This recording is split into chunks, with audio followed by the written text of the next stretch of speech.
우리 오늘 옆 사람과 인사 나눌 때 디모데후서 4장 7절 8절 말씀 가지고 우리의 일생이 주님의 눈앞에 있습니다. 이렇게 인사 나누겠습니다. 주님의 눈앞에 있습니다.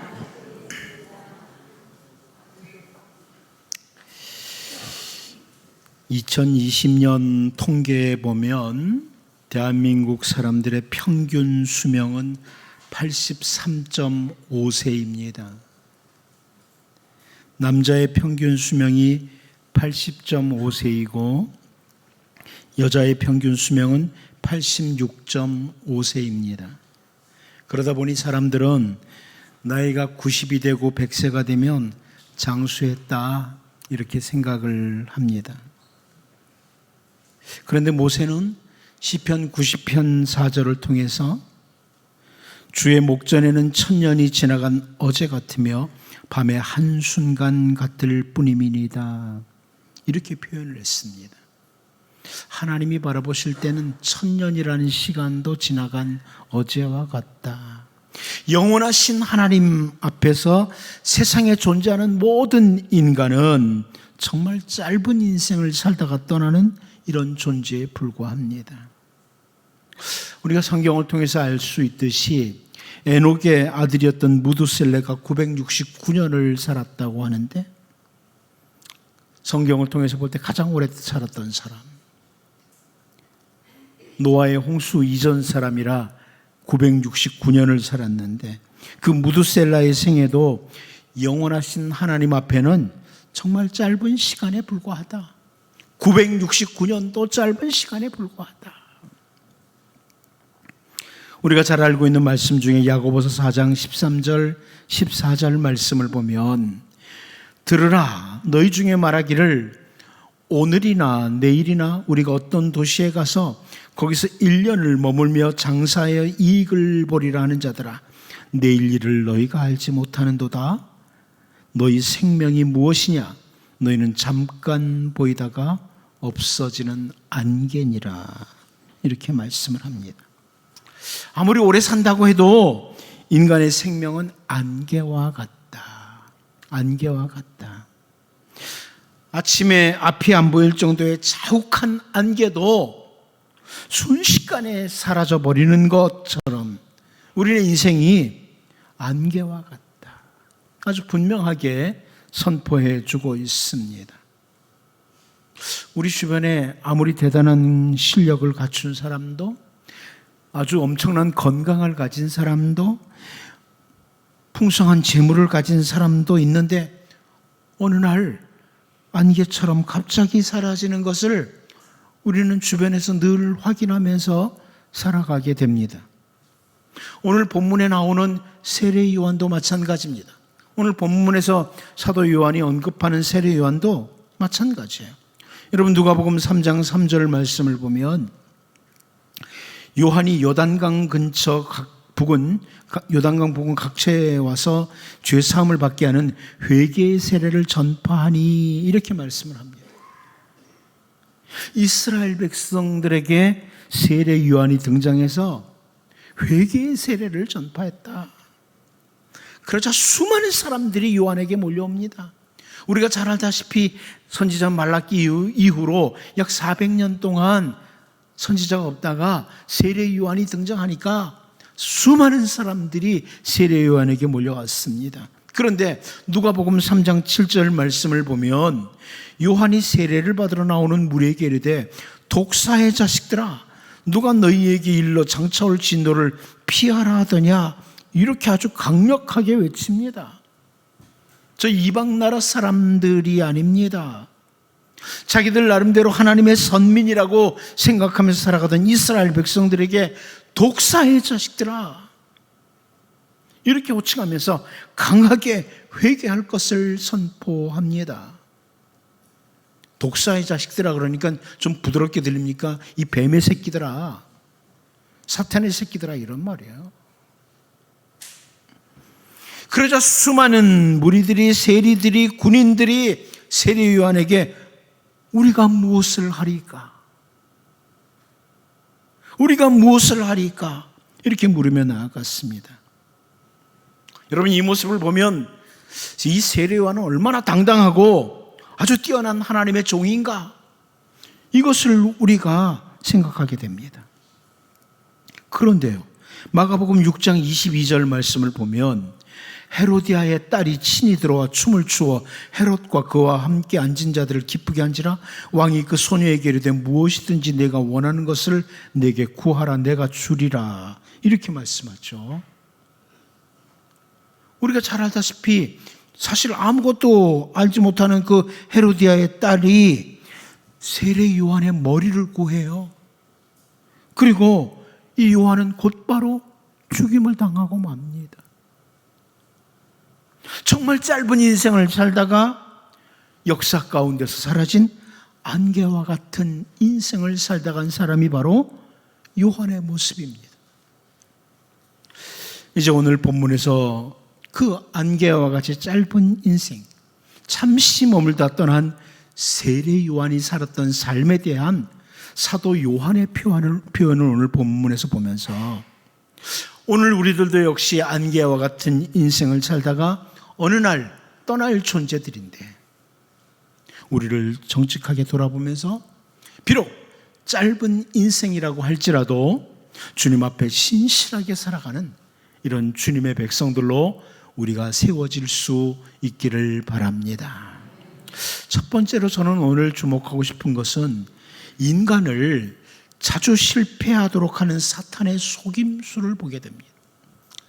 인간을 자주 실패하도록 하는 사탄의 속임수라. 사탄이 많이 사용하는 속임수란 말입니다. 수많은 인간들, 에덴 동산에서부터 아담과 하와에게 시작된 그 속임수가 지금까지 계속되는 속임수 중에 하나, 사탄의 속임수입니다. 우리 본문 8절을 다시 한번 읽어보겠습니다. 봅니다. 시작. 그는 이 빛이 아니요 이 빛에 대하여 증언하러 온 자라. 아멘. 여러분, 세례 요한이 헤롯에 의해서 갑자기 죽은 후에 세례 요한을 추종하던 많은 사람들 가운데 하나의 당파가 고착됩니다. 야, 세례 요한 하나님의 사람이야. 세례 요한파. 당파가 생기는 거죠. 세례 요한에게 주어진 사역, 사명에 대한 참된 의미를 놓쳐버린 사람들이 등장을 해요. 그래서 사도 요한이 그는, 세례 요한은 이 빛이 아니다, 이렇게 표현해 주는 겁니다.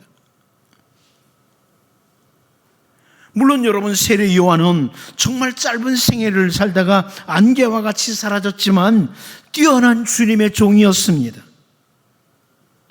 진리의 말씀을 따라 올곧게 주어진 생애를 살다간 요한의 생애였기에 예수님께서도 우리가 잘 아는 대로 마태복음 11장 11절을 통해서 내가 진실로 너에게 말하노니 여자가 낳은 자 중에 세례 요한보다 큰 이가 일어남이 없도다. 그러나 천국에서는 극히 작은 자라도 그보다 크니라. 이런 말씀을 해주신 거예요.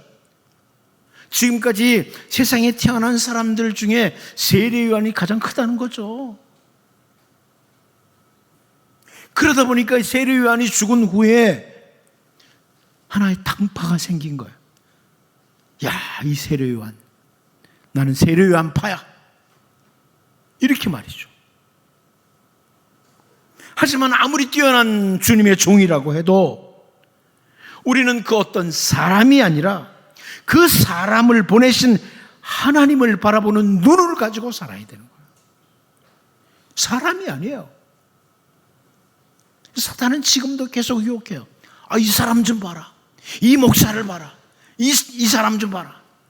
아닙니다, 여러분. 그 사람을 보내신 하나님을 봐야 되죠. 사탄은 계속해서 속임수로 던져요. 하나님을 바라봐야 될 사람들이 사람이나 아무것도 아닌 것들을 바라보도록.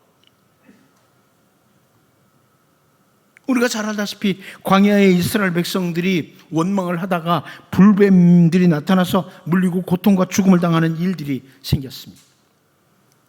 민수기 21장 9절 말씀을 보면 모세가 놋뱀을 만들어 장대 위에 다니 뱀에게 물린 자가 놋뱀을 쳐다본 즉 모두 살더라, 이렇게 말씀합니다. 여러분, 놋뱀이 살린 건가요? 아니죠. 하나님께서 놋으로 뱀을 만들어 장대 위에 달고 그것을 바라보라고 하셨는데, 이것은요, 그 놋으로 만든 뱀 너머에 계신 하나님을 바라보도록 하는 것 아닙니까? 하나님을 바라봐야죠. 그런데 우리가 열왕기서를 보면서 확인했듯이 열왕기하 18장 4절 말씀을 보면, 그 여러 산당들을 제거하며 주상을 깨뜨리며 아세라 목상을 찍으며 모세가 만들었던 놋뱀을 이스라엘 자손이 이때까지 향하여 분향함으로 그것을 부수고 느후수단이라 일컬었더라 그럽니다. 유다 말기입니다. 히스기야 왕 때예요.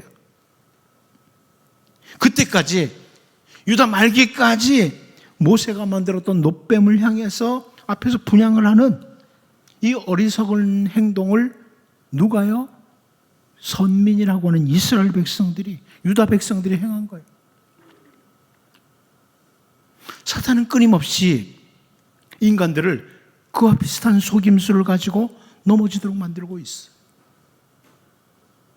정말 붙들고 살아야 될 것들을 놓치고 헛된 것, 무가치한 것, 이것에게 붙들림 바 되어서 끌려다니도록 그렇게 속이고 있는 거죠. 한 예를 들어볼까요? 세상에 사는 동안에 돈이 유용하죠. 돈이 필요해요. 그런데 가족보다 귀중할 수는 없습니다. 돈이 가족보다 중요하지 않잖아요. 그런데 요즘 매스컴을 통해서 우리가 흔히 듣는 얘기 중에 하나가 뭐예요? 보험금 타먹기 위해서 가족들을 살해하는 일들이 간간히 들려와요. 이거 먼 이야기가 아니에요. 여러분들도 가족 조심하세요. 참 무서운 세상이 되는 것. 왜 그래요? 정말 가치 있는 것, 정말 중요한 것을 놓치고 어찌 보면 아무것도 아닌 무가치한 것들에게 붙들려서 살도록 사탄이 속임수를 쓰는 거예요. 사탄의 속임수예요. 수많은 사람들이 넘어져요. 수많은 그리스도인들이 주 예수님, 그 어떤 것보다도 귀중하신 주 예수님보다 다른 것들을 더 중요하게 여기고 주님과의 관계를 놓치고 살아가요. 이게 내 문제 아닌가 보셔야 돼요. 주 예수보다도 귀한 것은 없네. 찬송은 그렇게 부르는데 주님과의 관계를 놓쳐요. 다른 것들을 붙드느라고. 세례 요한은 세상에 존재했던 인물들 가운데 정말 훌륭하고 큰 사람이었습니다. 하지만 요한이 죽고 난 뒤에 예수님을 놓치고 당파가 생기고 세례 요한을 추종한다면 그것은 사탄이 사용하는 속임수에 걸려든 거예요. 베드로도 바울 사도도 주님이 세우신 주님의 뛰어난 일꾼이고 귀중한 사도들이었습니다. 그런데 고린도 교회 내에 나는 바울파라고 나는 게바파 베드로파라고 이런 분파가 생긴 것을 바울 사도가 책망하는 것을 우리가 보잖아요. 여러분, 안개와 같은 인생, 짧은 인생 삽니다. 진짜 가치 있는 게 뭐냐? 진짜 중요한 게 뭐냐?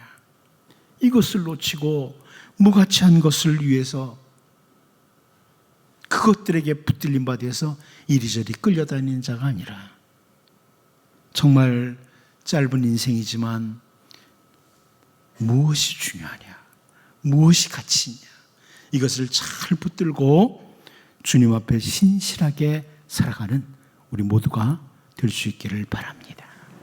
두 번째로, 한탄만 하고 살지 않는 인생이라.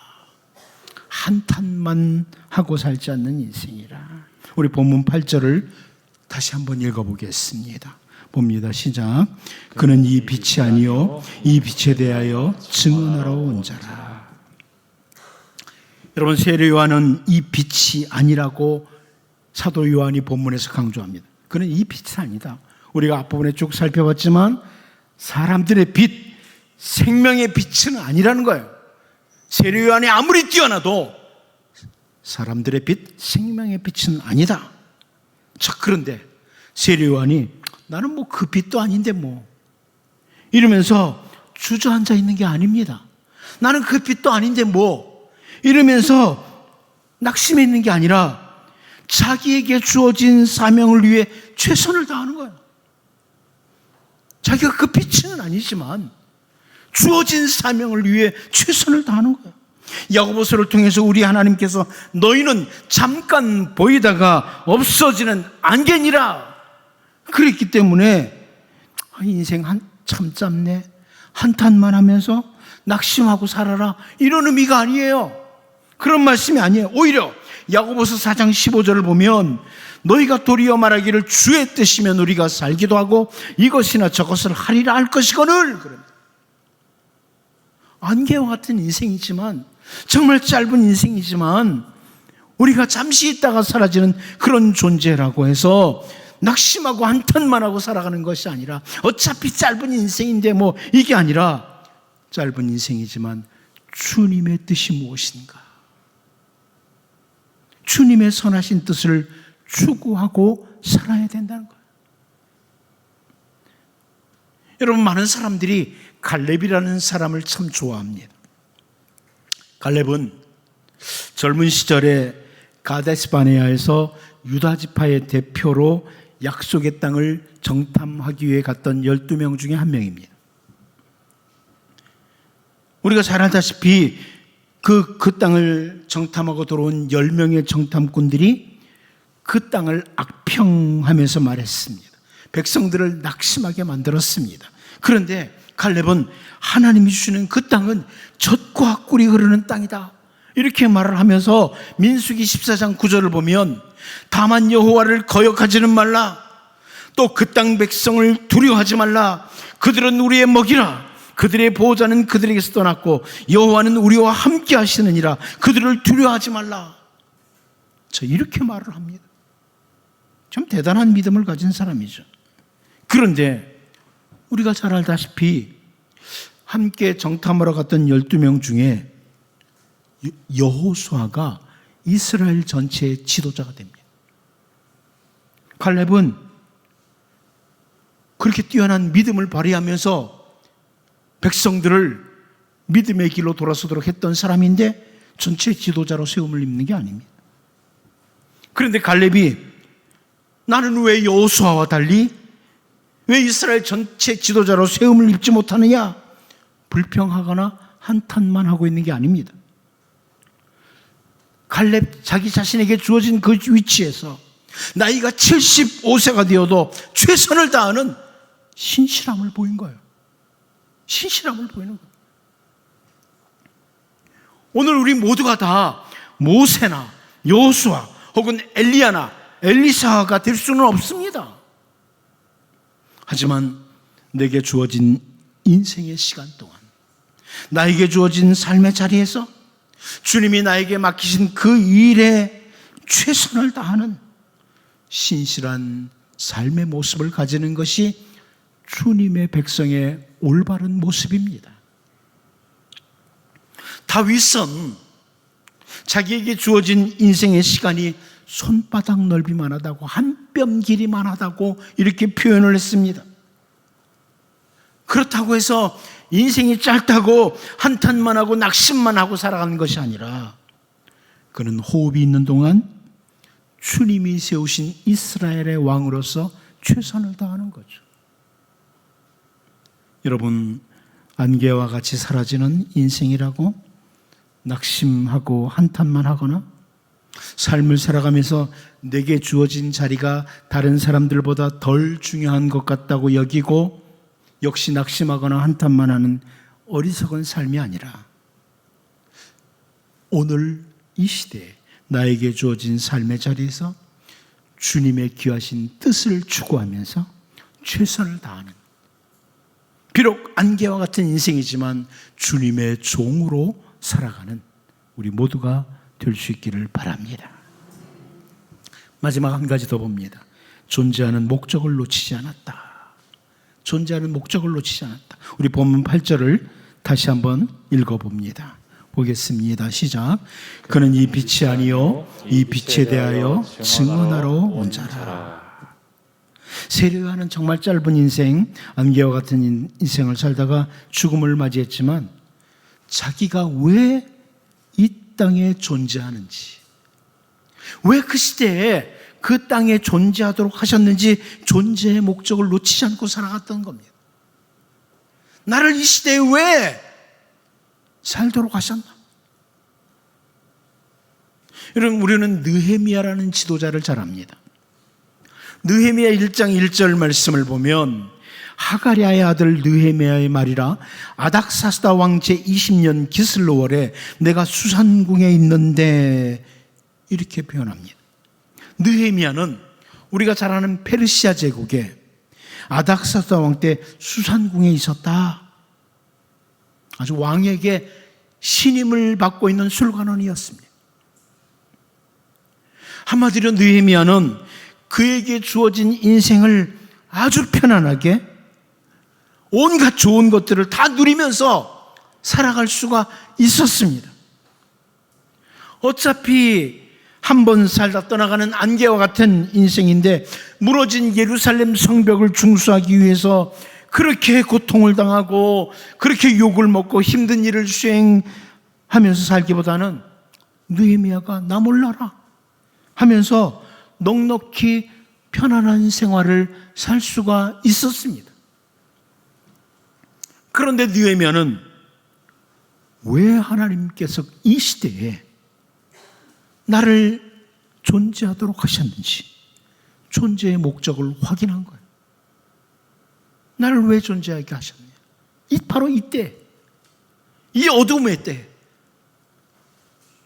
왜 나를 존재하도록 하셨냐?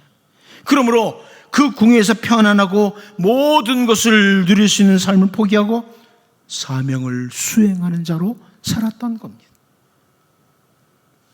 우리는 모세도 잘 압니다. 세상에 태어날 때는 바로의 무서운 명령이 내려진 가운데 태어나서 생명이 위태로운 상황이었습니다. 그런데 바로의 공주의 아들로 들어가게 되면서 그는 주어진 인생을 평안함과 모든 것을 누리며 살 수 있는 정말 좋은 기회가 주어졌습니다.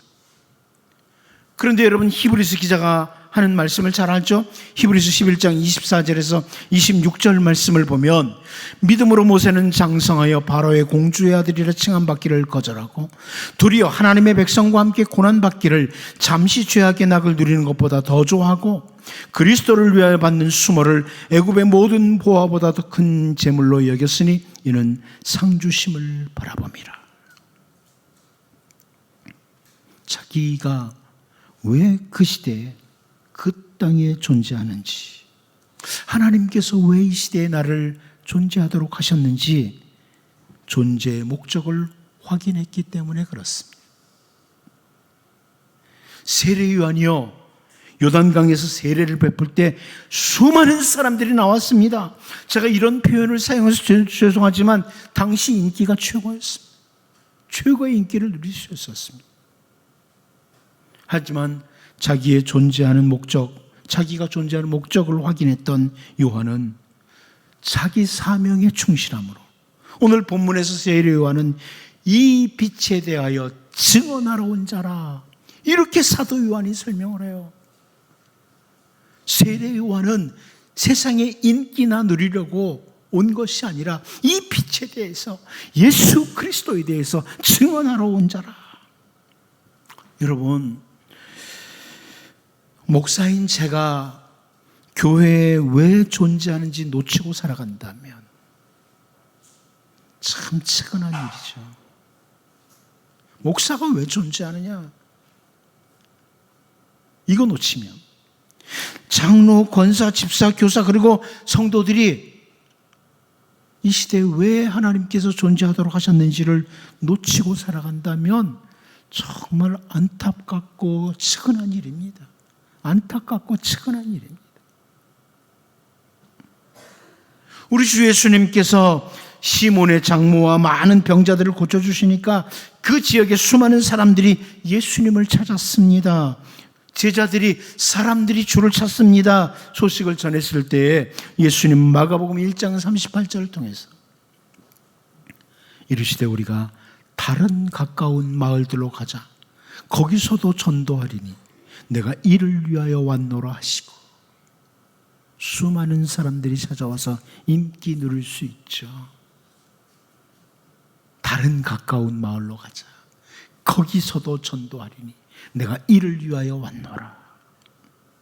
주님은 왜 이 땅에 오셨는지, 이 땅에 존재하는 목적을 분명히 아시고 말씀하시는 거예요. 여러분, 세례 요한은 안개와 같은 인생, 정말 짧은 인생을 살다 떠났습니다. 그런데 우리도 그에 못지않게 안개와 같은 인생 사는 사람들입니다.